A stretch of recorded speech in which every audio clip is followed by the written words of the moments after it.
نحمده ونصلي على رسوله الكريم أما بعد فأعوذ بالله من الشيطان الرجيم بسم الله الرحمن الرحيم يا أيها الذين آمنوا كتب عليكم الصيام كما كتب على الذين من قبلكم لعلكم تتقون صدق الله العظيم.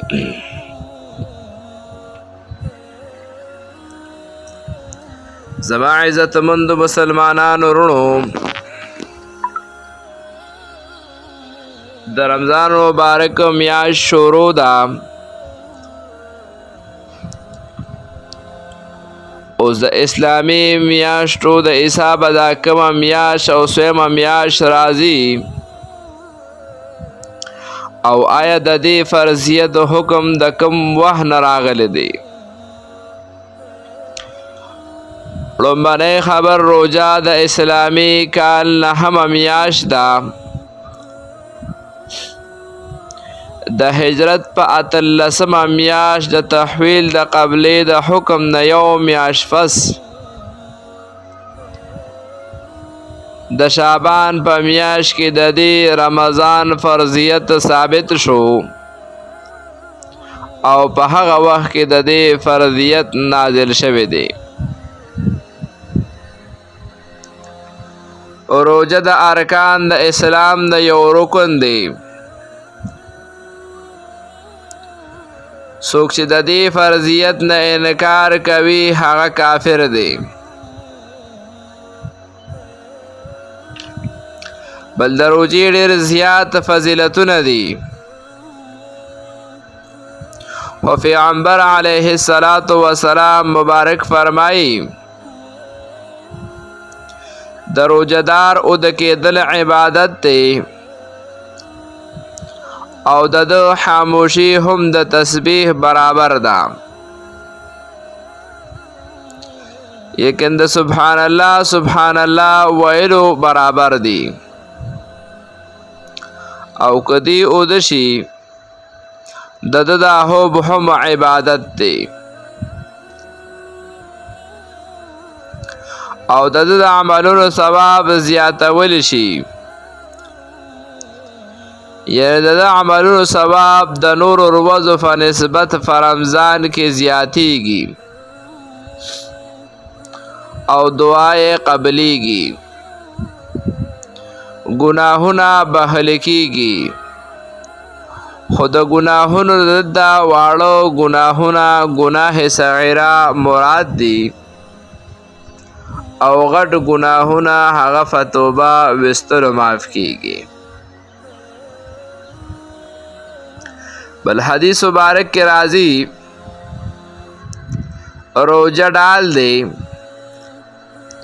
او مضبوطه قلاره د دوزخ نه د بچ کېدو دپاره. یعنې څنګه چې یو مجاهد په خپل ډال باندې ځان بچ کوي او په مضبوطه قلعه باندې پناه حاصلوي او د دشمن نه ځان بچ کوي، دغه شان د روژې په ذریعه باندې د دوزخ نه نجات ملاویږي. او دارنګ انسان د ګناهونو طاقت کمزوري کیږي، او د نیکۍ طاقت یې زیاتیږي. نو چې کله یو انسان باقاعده روژهدار وي او د روژې چې کوم آداب دي هغه په ځای راوړي، د ګناهونو نه بچ کیږي، او د دوزخ نه پې ورته نجات ملاویږي. روژه ډال دی، خو تر څو پورې چې په دروغو یا په غیبتو یا د روژې په کوم چې مخالف کارونه دي هغه دې نه وي کړی، نو روژه ډال دی. خو که یو انسان پکې غیبت شروع کړو یا چې کوم دی داسې نور ناروا کارونه وکړل، د روژې دا ډال دی خو کمزوری شو، بیا پې د ګناهونو نه حفاظت نه کیږي، او چې دروغ نه وایي غیبت نه کوي، نور ناروا کارونه نه کوي، نو دا روزه ډال دی. او که د یو بنده ګناه هم کوي، یو بنده چې هغه ګناه هم کوي او روزه هم نسی، د روزې فرض ادا شو، د فرضو نه غاړه خلاصه شوه، خو غټ ګناهګار دی، ځکه د روزې هغه برکت ورته حاصل نشو. بل حدیث مبارک کې دی چې روزه رال دی د دوزخ د بچ کېدو دپاره، خو چې کم بنده په داسې حال کې سبا کړي چې روزهدار یو د جهالت کارونه نه کوي، په دغه ورځ یو بنده د سره بد کوي، نو دی ورته د بدو خبرو جواب په بدۍ نه ورکوي، بلکې دی ورته وایي چې زما روزه ده. پیغمبر علیه السلام مبارک فرمایي چې په هغه ذات مې د قسم وي چې د چا په قبضه کې د محمد صلی الله علیه و آله وسلم روح دی، بېشکه د روزهدار د خولې بدبوی د الله تعالی ته د مشکو د خوشبو نه زیاته محبوبه ده. یعنې د روزهدار د خولې نه د روزې په حالات کې چې کوم بوی راځي، د قیامت پر ورځ به الله پاک د دې په بدل کې د مشکو نه زیاته خوشبوداره خوشبویي ورکړي، او دا خوشبو به الله تعالی ته محبوبه وي.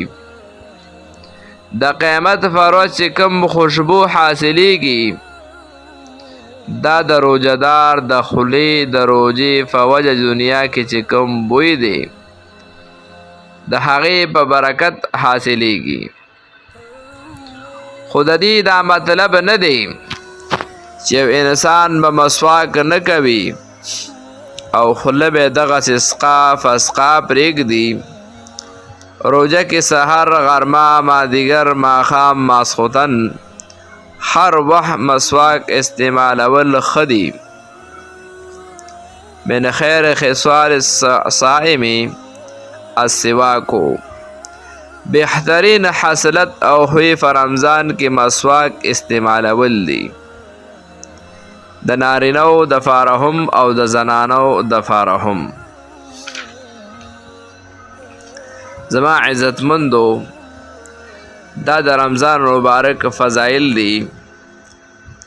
انشاءالله د دې نه ماوراء نور مزید به هم تاسو ته موږ د رمضان فضایل په دې مبارکه میاشت کې بیانوو. په آخرې عشرې نه لږ وړاندې به انشاءالله د اعتکاف په باره کې هم مسایل شروع کوو. هر مومن مسلمان ته پکار دی مبارکه میاشت ته چې موږ او تاسو پکې الله رب العالمین د ګناهونو د موبایل د غلط استعمال نه وساتي، او صحیح طریقې سره چې کم دی دا روزي ونیسو. الله پاک ته موږ ټولو ته صحیح نیولو توفیق را نصیب کړي، او الله پاک ته زموږ د عبادتونه په خپل دربار کې قبول او منظور کړي. واخر دعوانا ان الحمد لله رب العالمين.